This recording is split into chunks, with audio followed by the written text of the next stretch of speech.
Okay, so welcome back after the Easter break. I have to start with a small correction concerning the queuing system example and more precisely the simulation study of it. Well, we had a queuing system and service lines, customer queries arise randomly, in our case exponentially, and if line 1 is free, line 1 takes the customer query, if not, line 2 takes it, and so on and so on and so on. And if no line is free, the customer query is rejected. And the question was how many queries are accepted or are rejected on average. Well, this was our modeling with the exponential arrival times, availability of the lines, and that the rejection line is always open. And here was the simulation scheme. And here was the simulation study I showed to you. And it turned out I didn't realize that my simulation scheme was using a wrong internal clock. So too many counters were open. And well, I got a hint by Niels Winkler and colleagues, and until then I didn't discover this flaw. Well, it's a mistake, but it's a good mistake because we can learn from it in many respects. So here are some warnings. So the first warning is if you do mathematics and want to apply it, don't do it without simulation studies. So this is just dangerous. One doesn't get really intuition of the problem, empirical evidence is missing, and so on. But on the other hand, what we did in this example was simulation studies without any mathematical analysis. So we set up the system, and then I computed, I wrote a program, and well, and it turned out that the program had a flaw, but I didn't realize.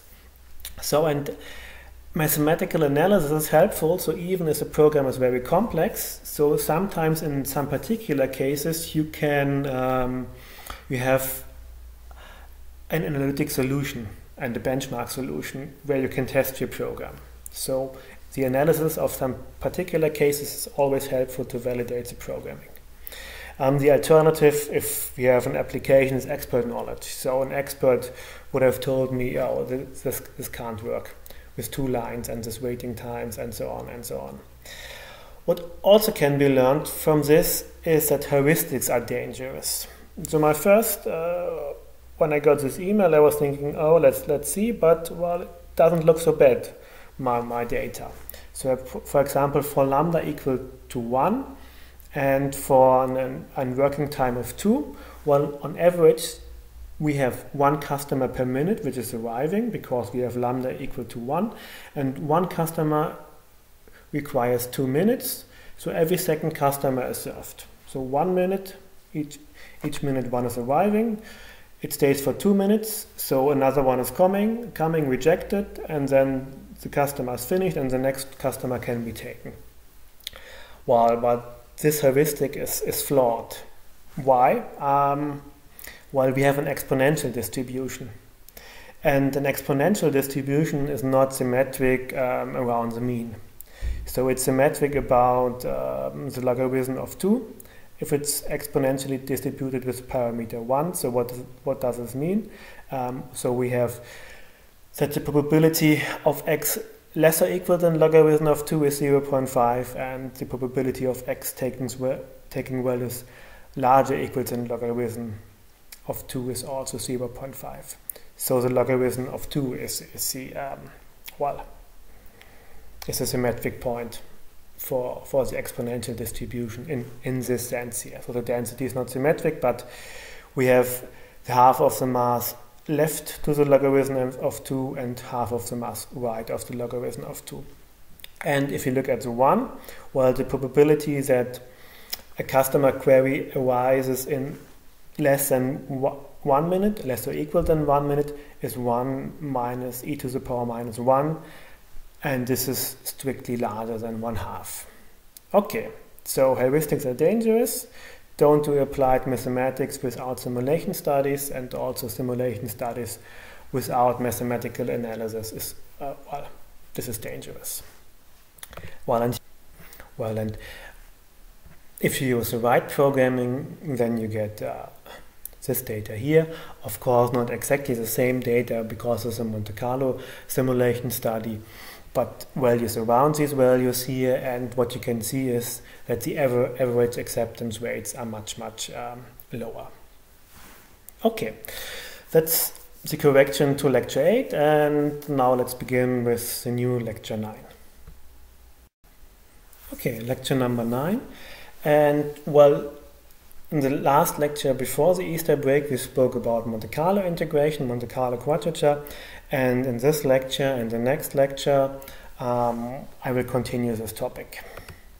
So the next chapter is, for today and the next week, is chapter 4 about variance reduction. So, well, we are doing still Monte Carlo quadrature. So what we have, so given is a function f from Rd to R and an Rd valued random variable x, and what we want to know is the expectation of f of x. So theta is the expectation of f of x, and this is unknown.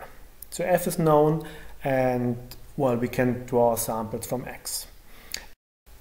Well, and if we can draw samples from x, and if we can evaluate f, well, then we can do the classical Monte Carlo estimator given by this expression here.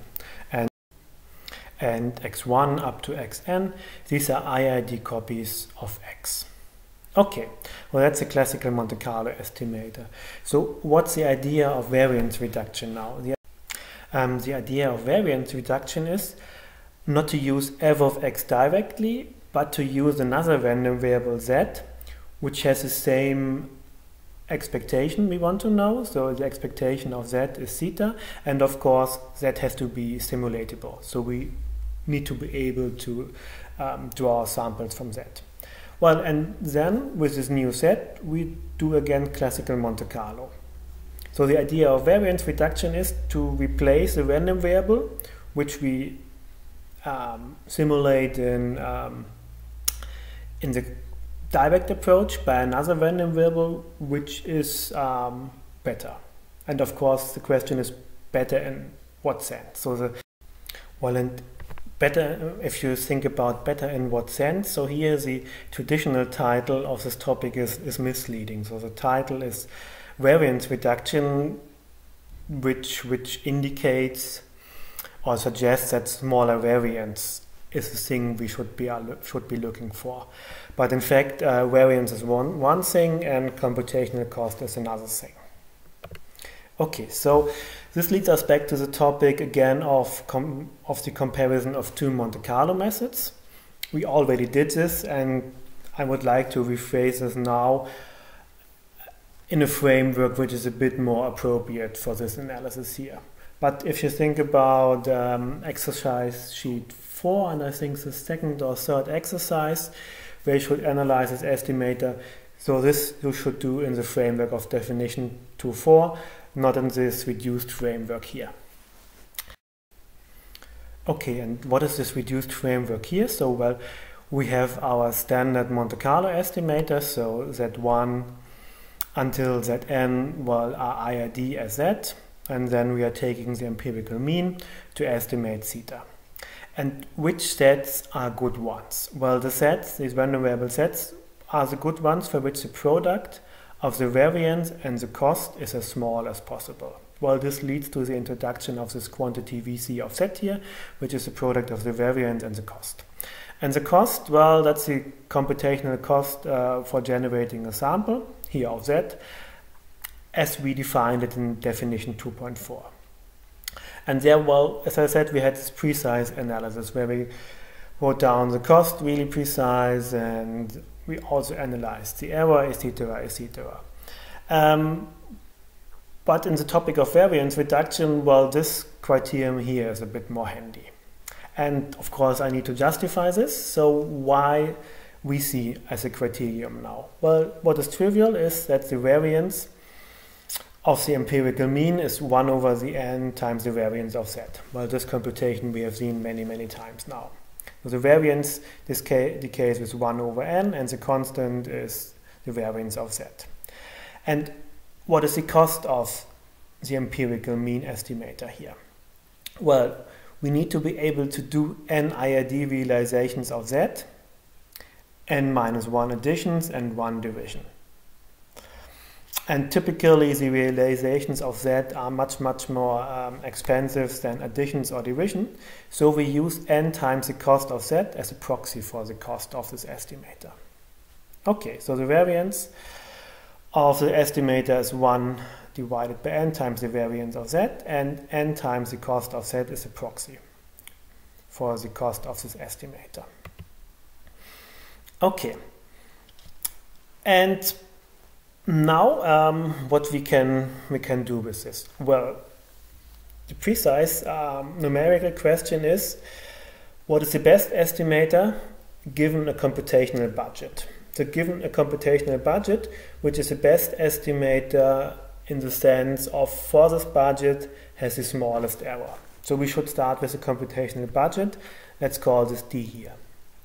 Okay, and if we use n times cost Z as a proxy for our estimator, then for this budget D, we can compute D divided by cost Z and the integer part of this realizations of Z. So while D divided by the cost of Z does not need to be an integer, so we need to take the integer part, and this is small n. Okay, so for this budget, we can do this amount of realizations of Z. Okay, and what is then our mean squared error? Well, the mean squared error we have seen, so it's 1 over n times the variance of Z. Well, in this case now it's 1 over the integer part of D divided by cost of Z times the variance of Z. Okay, and the integer part of D divided by cost Z, well, this is close to D divided by cost of Z. So if you ignore this integer part here, then you get this expression here, 1 over D times cost of Z times the variance of Z. And this is exactly our VC of Z here. And of course, in a precise analysis, you cannot ignore this integer part, so this leads to a small O of 1 contribution. So in fact, if we start with our budget, computational budget D, well, then our mean squared error decays with 1 over the budget times the product of the cost and the variance of Z plus a small O of 1 contribution. And here you can see the smaller we see, the better. So okay, so you see the traditional title of variance reduction is misleading, so it should be variance cost reduction, but somehow the traditional title still persists in all the literature. Okay, so and in this lecture and the next lecture, I would like to show you several methods for variance reduction. So variance reduction is somehow a big toolbox, and I will show you 4 methods. And well, to illustrate this method, I will use 2 running examples. So the first one is a real toy example, and the second one is, well, also a toy example, but not so simple one. So the first toy example is integration. So x is uniformly distributed on 0, 1, and f of x is square root of 1 minus x squared. And well, the expectation of f of capital X, well, that's the area under the unit circle, or more precisely in the upper quadrant, so that then we get pi over 4. And if you use a standard estimator, so plugging in x in f, doing this n times independently, average, that's a standard estimator, well, then we get, for the standard simulation variable, those ZST is f of capital X, then we get a variance of 2 divided by 3 minus pi squared divided by 16, and this is around 0.04982. And this is the standard estimator for this integration problem. And this will be one benchmark for the other variance reduction methods, or the benchmark. So variance reduction always aims to be better as the naive as the classical approach with that standard. The second example is a bit more involved with the road system. So the question is, what is the quickest way between 2 places A and B?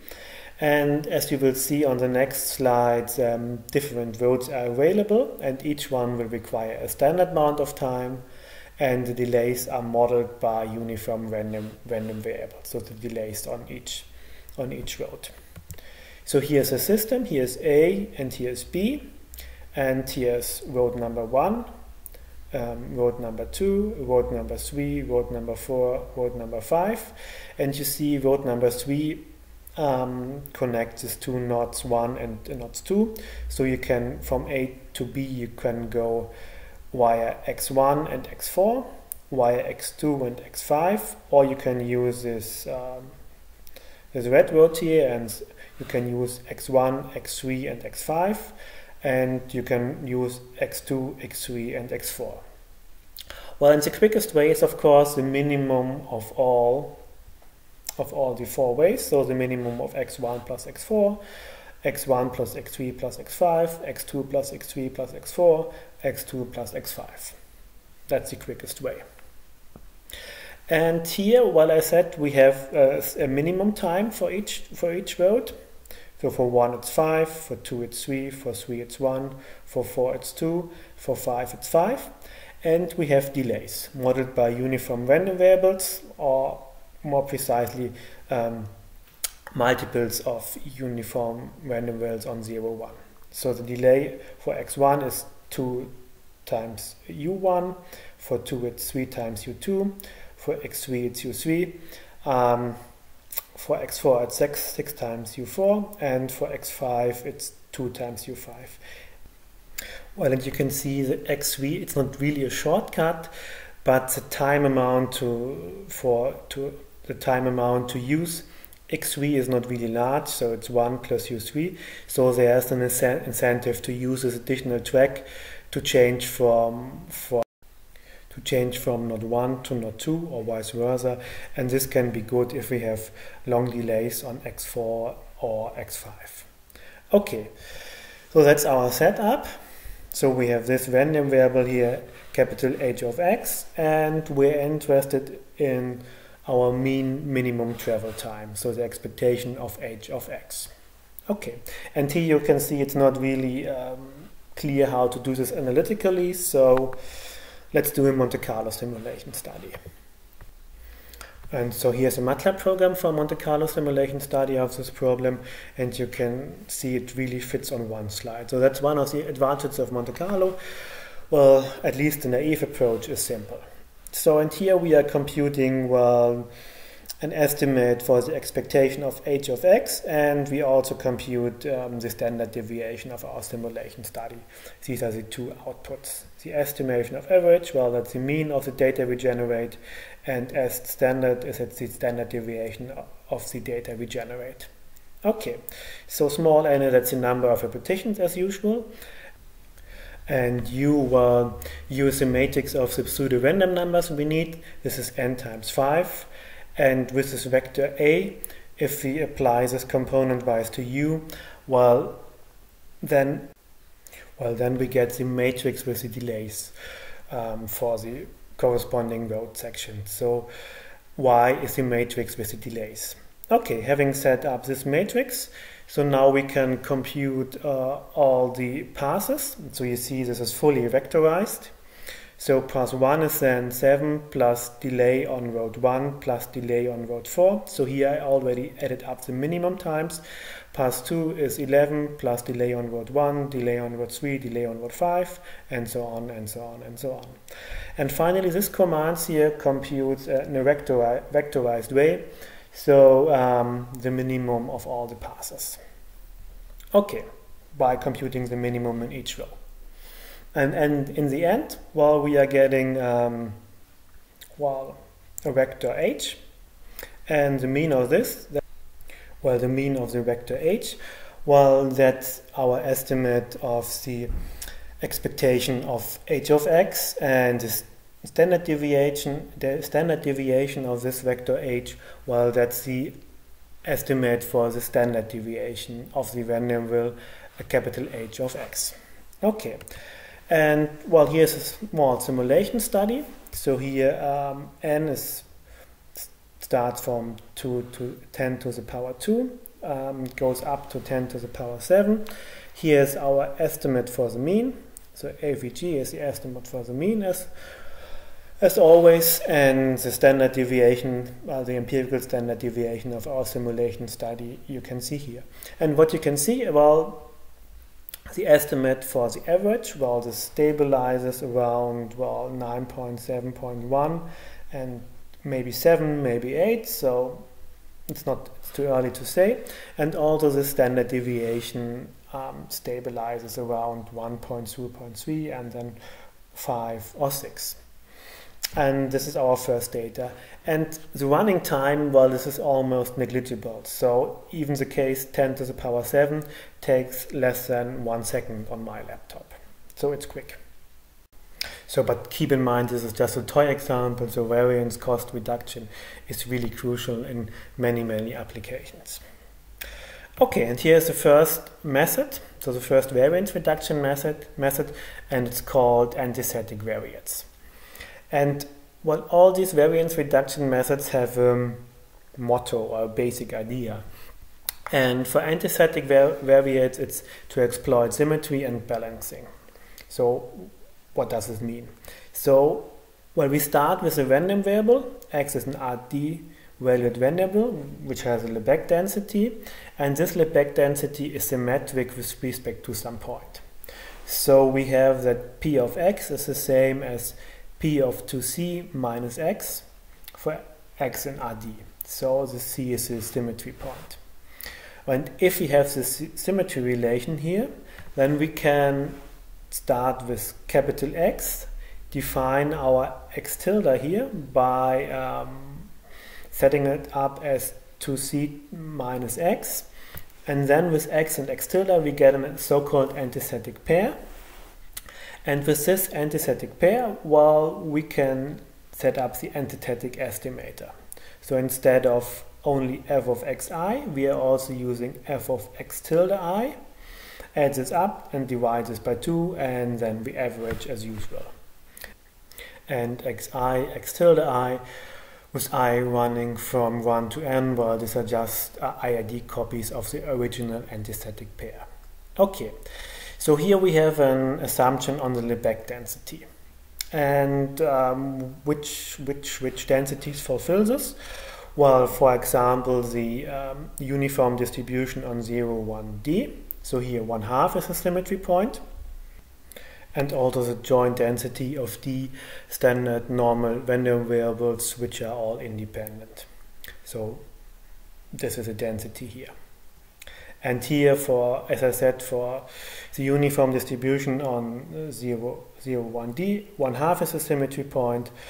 For the d-dimensional standard normal distribution, well, 0 is a symmetry point. And there are many, many other examples. Okay, so why should this be helpful? So here's our standard estimator, Z standard, f of x.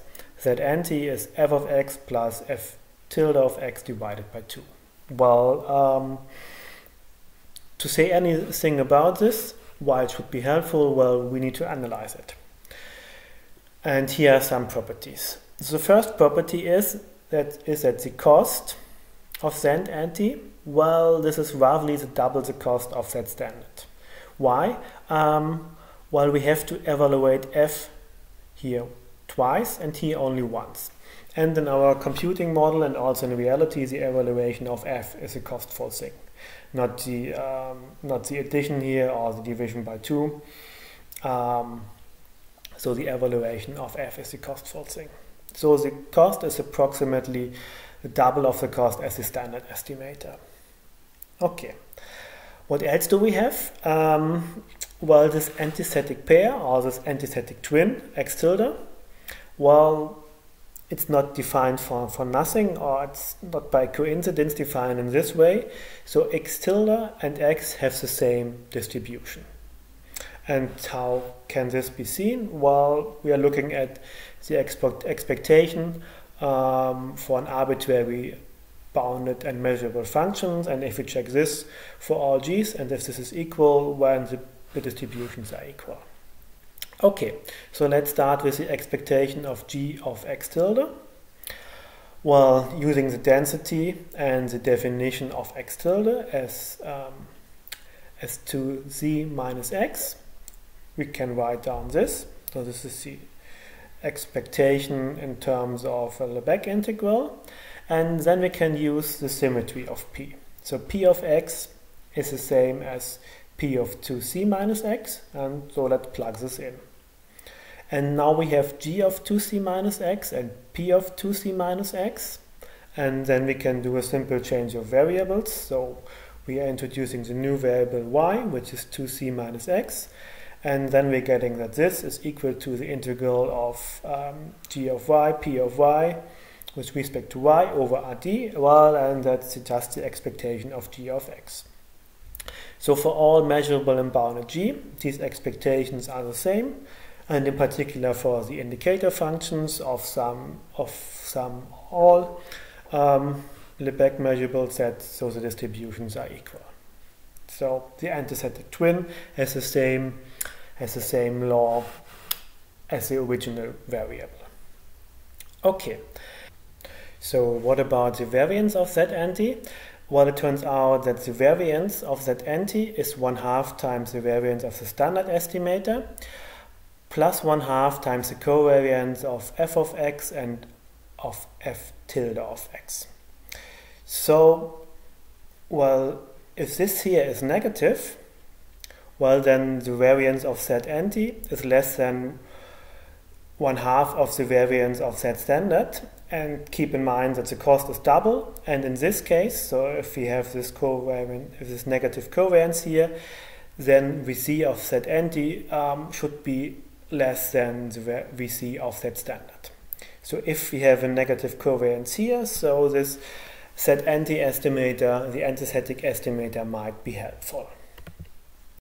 Well, and this next lemma here guarantees negative covariance, and well, the requirement we have here is that the function f, or more precisely h, is monotone. So if h is monotone, here it's from R to R, well, and of course we need, as always, square integrability, then we have that the covariance of h of x and of h of tilde x is negative. So the covariance of h of x and its antithetic twin is negative.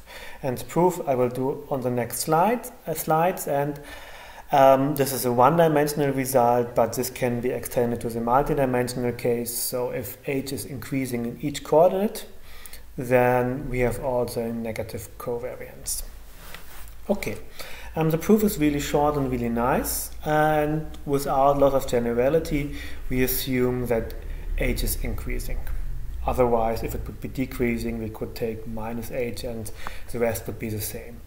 And for the proof, we also need an IID copy of x, which we call z.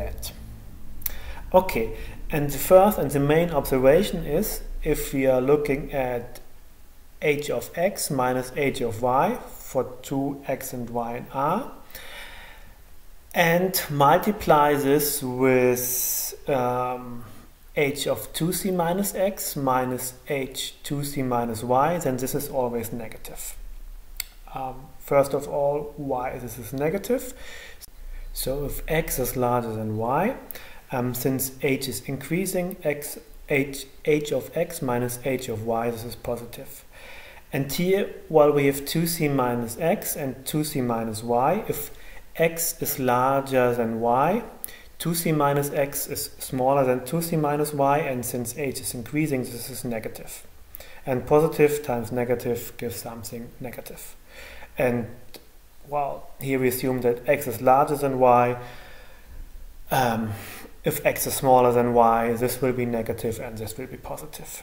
Okay, so this explains this relation here. And secondly, why this relation is helpful. So now we plug in capital X instead of small x, capital Z instead of y, and here we are getting the antithetic twins. So x tilde and z tilde. And because of this relation, we have that h of x minus h of z times h of x tilde minus h of z tilde. This is always negative. And from here on, we can now finish the proof. And here's a small picture in the case c equal to 0, why this relation is true. So here we have, in this case, h is less than y, x is less than y, h is increasing, this is negative, and this is positive here, and so we are getting this relation.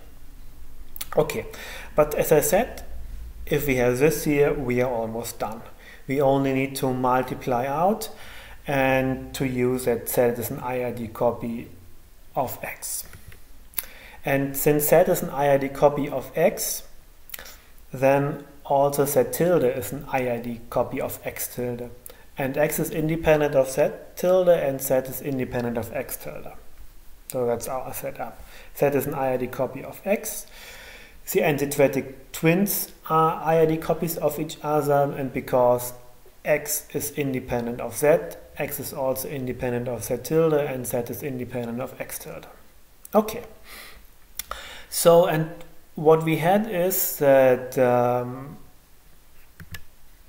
this here is always negative or less or equal to 0, and if we exchange the sign here, we will always getting something positive. So if we exchange here x tilde on z tilde.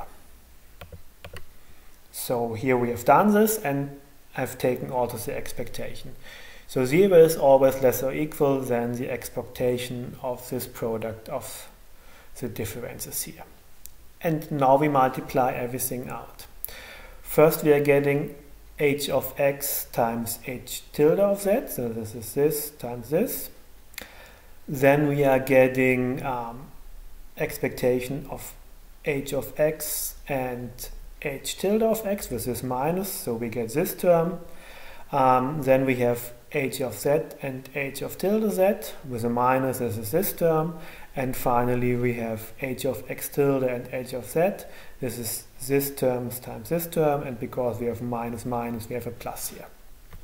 Okay, and now we can use all these independence and identical distributed relations. So first of all, so x is independent of z tilde, so the expectation of the product is the product of the expectations. And also, since z tilde has the same distribution as x tilde, so we can replace this. So the first term equals the expectation of h of x times the expectation of h of tilde of x. And here in the second term, we do not need to change anything.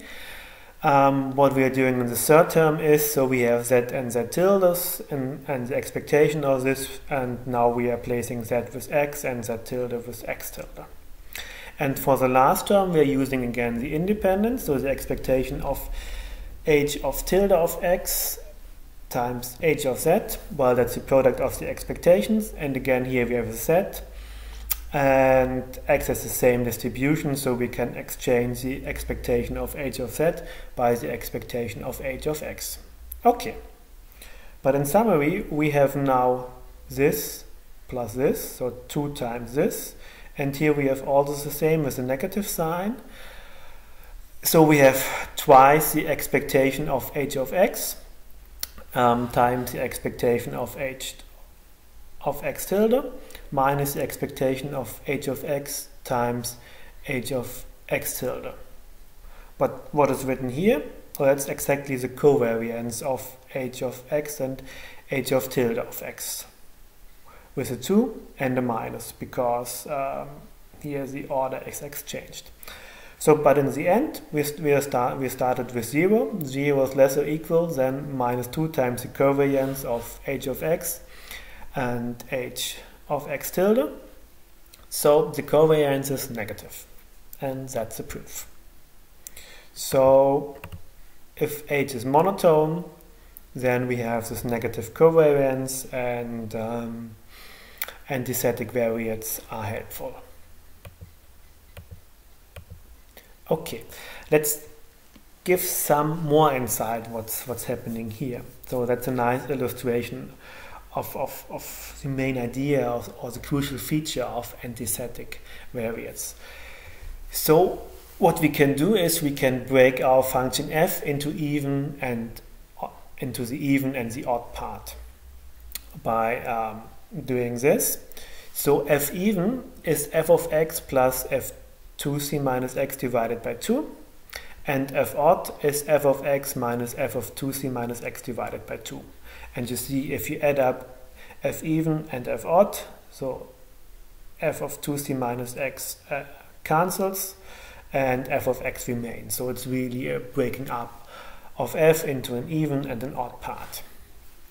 And having broken this up, we can write down the following lemma for the variance of the standard estimator and for the variance of the antithetical estimator. So the variance of the standard estimator, well, this is the variance of f of ex plus variance of f of ox. So the variance of the standard estimator breaks up into the variance of the even part and the odd part. And the variance of the antithetical estimator, so here the variance of the odd part vanishes. So it's only the variance of the even part. So antithetical sampling eliminates the variance of the odd part by doubling the cost. And if the variance of the odd part has a really, really big contribution, well, antithetical sampling is really, really helpful. Okay, the proof will be done on the next slide, and the proof is also again not difficult. So here's our definition of f even and of f odd, and the breaking up of f into f even and f odd. Okay, first of all, let's recall that our antithetical twin has the same distribution as the original x, so 2c minus x has the same distribution as x. And so if we compute the expectation of f of e of x, well, then we have to plug in our capital X here, take the expectation, and here we can use it x tilde and x has the same distribution, so we are getting twice the expectation of f of x divided by 2, so the expectation of f e of x is just the expectation of f of x, and by the same argument the expectation of, oh, here's a typo, this should be f of o of x is 0. So the expectation of f of o of x is 0. Okay, that's the first observation. The second observation is that fe of x and fo of x are orthogonal, or more precisely, the covariance is 0. Why the covariance is 0? So if you multiply fe of x and fo of x by using the third binomial formula, you get that fe of x times fo of x is equal to 1 over 4 times f of x squared minus f of x tilde squared. And since x tilde and x have the same distribution, the expectation of this vanishes. And well, the expectation of e of x is the expectation of f of x, and the expectation of o of x is 0. So 0 minus 0 gives 0, so the covariance is 0. So if we are breaking up the variance of that standard, then we are having the variance of fe of x plus the variance of fo of x plus twice the covariance of fe of x and fo of x, but this is 0. So we have in fact that the variance of that standard is the variance of fe of x plus the variance of fo of x. Okay, so this already shows the first statement. And the second statement, well, there's not really much to do, because that if you look at the definition of Z anti, so which is f of x plus f2c minus x divided by 2, well, this is just fe of x. And then trivially we get that the variance of Z anti is the variance of fe of x. So, to recall this, antithetical sampling eliminates the variance of the odd part by doubling the cost. Okay, and what do we get for our two running examples for antithetical variates? So the first example is our integration problem again. So x is uniformly distributed in 0, 1. So we can use antithetical variates with c equal to 0.5. So 1 minus u is the antithetical twin. And well, for this example, the variance of Z standard was around 0.5. And if you look now at the antistatic estimator, you get that the variance of Z_NT, while we have seen that the variance of Z_NT satisfies this relation here. Our F is monotone, this contribution is negative, so antistatic sampling helps. And here it helps really a lot. So the variance of Z_NT, which is this, and also equal to the variance of the even part, applied to U. Well, this is around what we're having here, 0.0.7. So the variance is reduced by a factor of around 8, and the cost is doubled. So that's a good improvement. And how to get this variance of f of e of u? Well, it's a toy example, so I didn't put too much analytic effort into this, and I just used MATLAB to compute this. So I defined f of e of u, or f of e as an inline function, and just use the integral command. So here there's no reason to spend too much analytic effort to compute this. It's just a toy example. But this number here is a good illustration for the improvement which we have. Okay, and what do we get in the second example? And that was our road system. And to be fair, and since we have a doubling of the cost, in the previous example for the standard estimator, n was running from 10 to the power 2 up to 10 to the power 7, and here I'm using n, half the number of repetitions, so 2n is running from 10 to the power 2 to 10 to the power 7. And what we get, well, the estimates stabilize around the same value as for the classical estimator, so it's around 9.7.1, 9.7.2, sorry. But the standard deviation, this stabilizes also, but at a much lower value. So it's around 0.5.3 and let's say 1. And before the estimate stabilized around 1.3.5, 1.2.3.6. So here the standard deviation is much smaller, and well, antistatic variance doubles the cost but this doubling of the cost is always included by using 2n here. So we can compare this 1.2 point something and this 0.5.3 directly.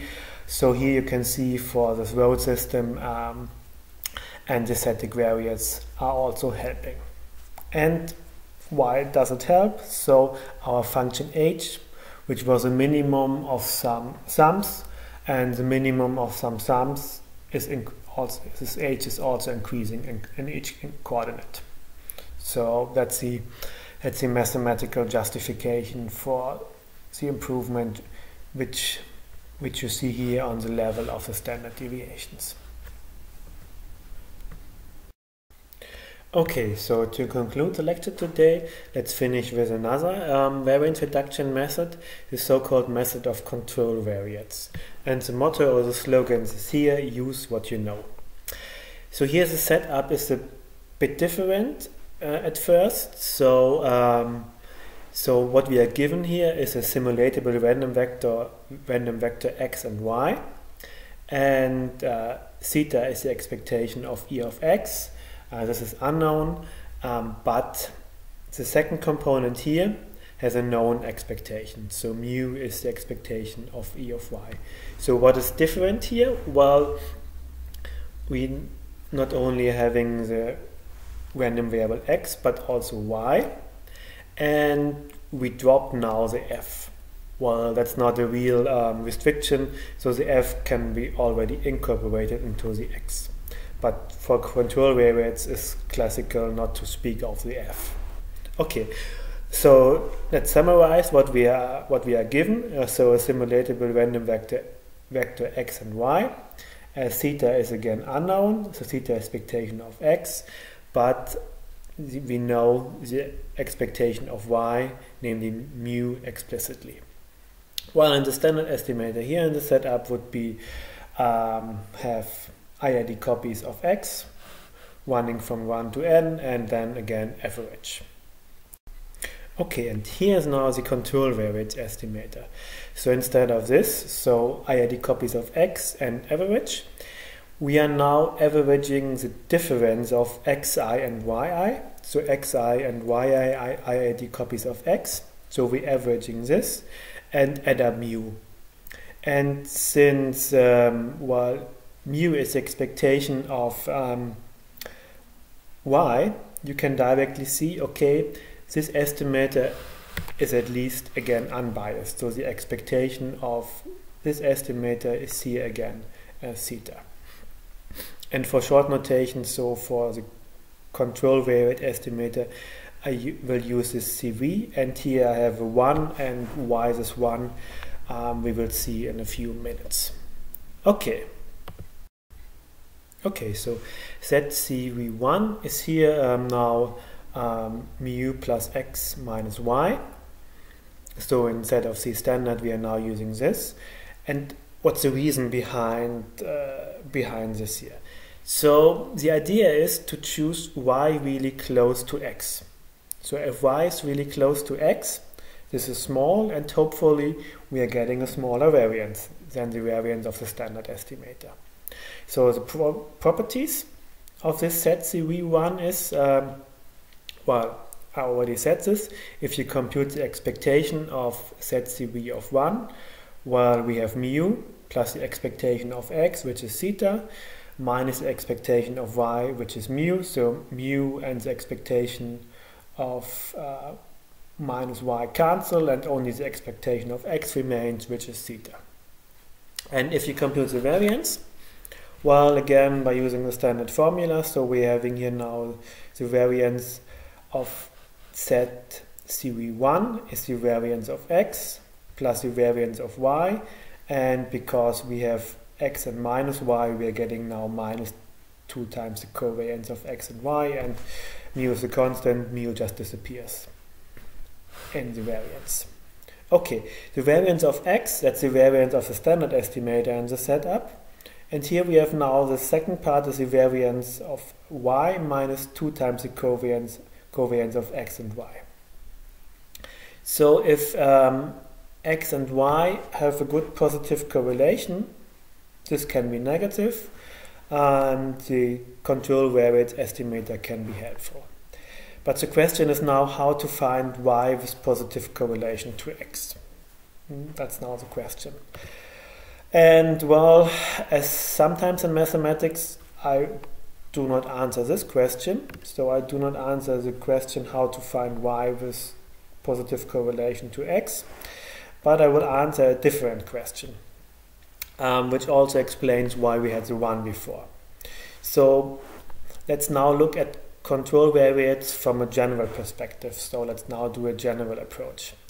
So let's now define this m and CV beta, and here the first part is a standard estimator, and here we have plus beta minus mu times 1 over n sum of starting from 1 to n over the yi.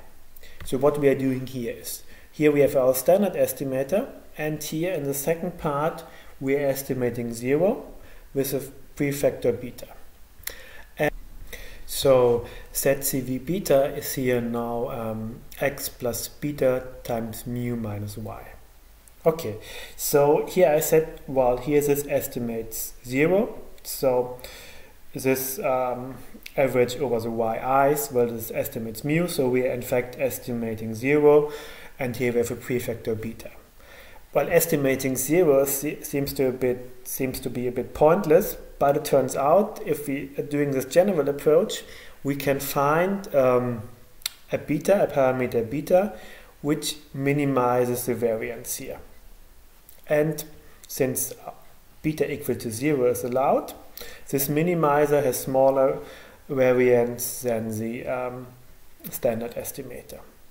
Okay, and here's a lemma, so about the optimal beta, and the optimal beta is beta star. It's the covariance of x and y divided by the variance of y. This is the minimizer of this function, and as I said, the minimum is smaller than the variance of the standard estimator.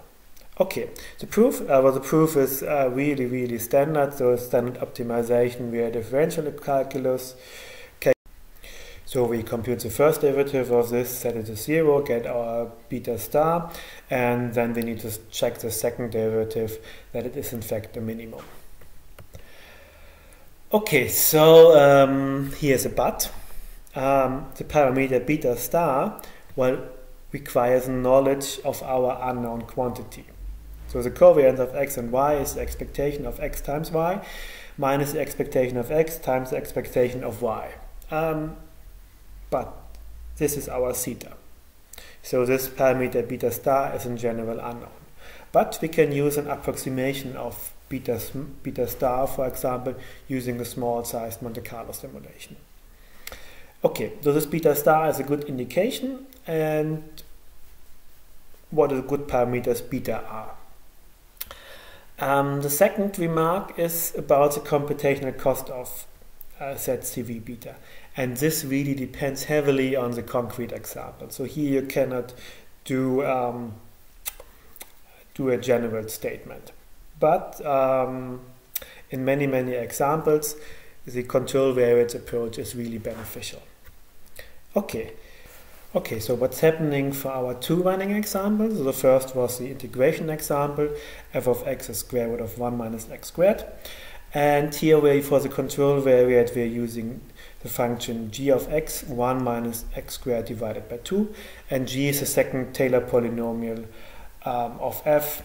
And so the Taylor polynomial, the fixed point of the Taylor polynomial is 0.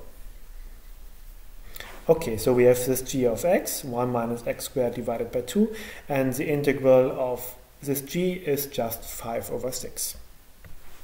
And here in this integration problem, well, you can illustrate the idea of control variance nicely. So we want to compute the area under f. So what we are knowing is the area under g, that's 5 over 6. So what remains to estimate via Monte Carlo method is just the this area here, the area between the blue and the red graph.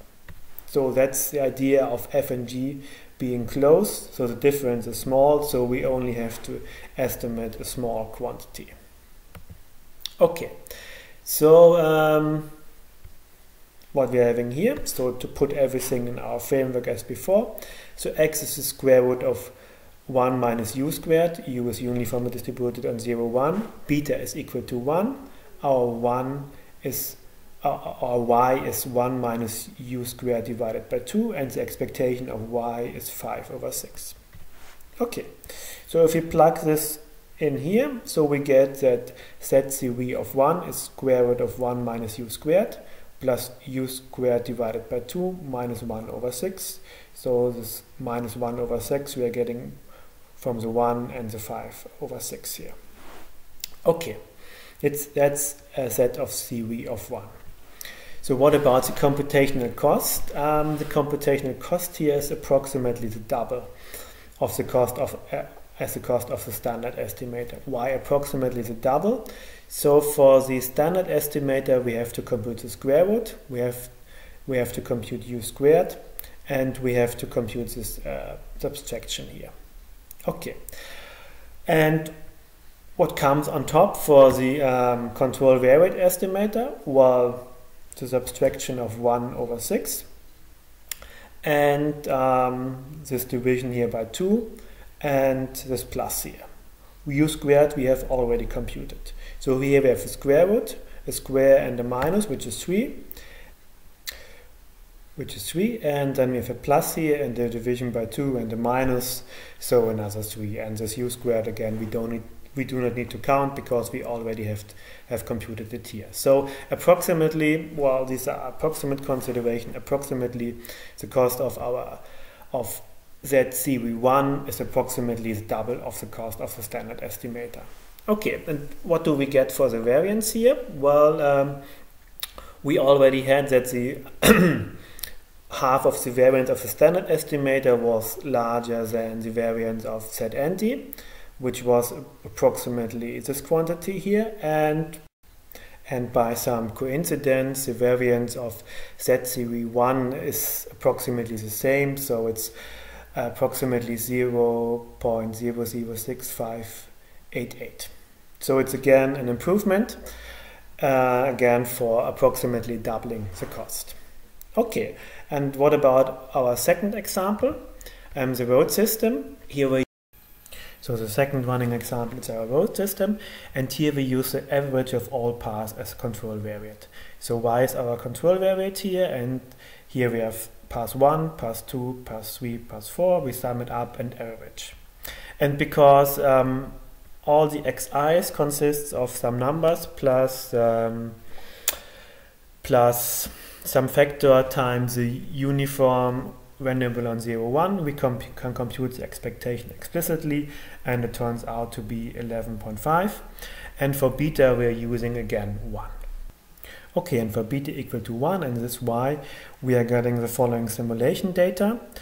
Again, here we have the average, here's the standard deviation, here we have numbers running from 10 to the power 2 up to 10 to the power 7. And here, to be on the safe side, I'm not using 10 to the power 7 repetitions actually, but 10 to the power 7 divided by 2, and here accordingly. So here we have 2n to be on the safe side for the comparison, but it turned out not to be really necessary, so the running time for n equal to 10 to the power 7 divided by 2 was less than half a second, and before we had less than 1 second. But okay, so what do we get for simulation data? The average again stabilizes around the same value, 9.7.1, and here 7 or some different numbers. And the standard deviation is again decreased in comparison to the standard estimator. So here the stabilizes around 0.6, 0.6 or something like this. So to summarize here, so we're getting the same estimates, but so here the standard deviation is around 0.6067. It's again an improvement compared to the standard estimator, so here it's a factor of 2, and it's a bit larger than for the antistatic estimator, but here the running time is a bit smaller. So to summarize, variance reduction methods or variance cost reduction methods, well, are tools or methods to improve the variance of the standard estimator, and I would like to point out that they are tools. So whether they are good or not really depends on the actual problem under consideration. And that's all for today, and in the next lecture next week I will introduce 2 further variance reduction methods, so stratified estimators and importance sampling estimators. Okay, thank you for today.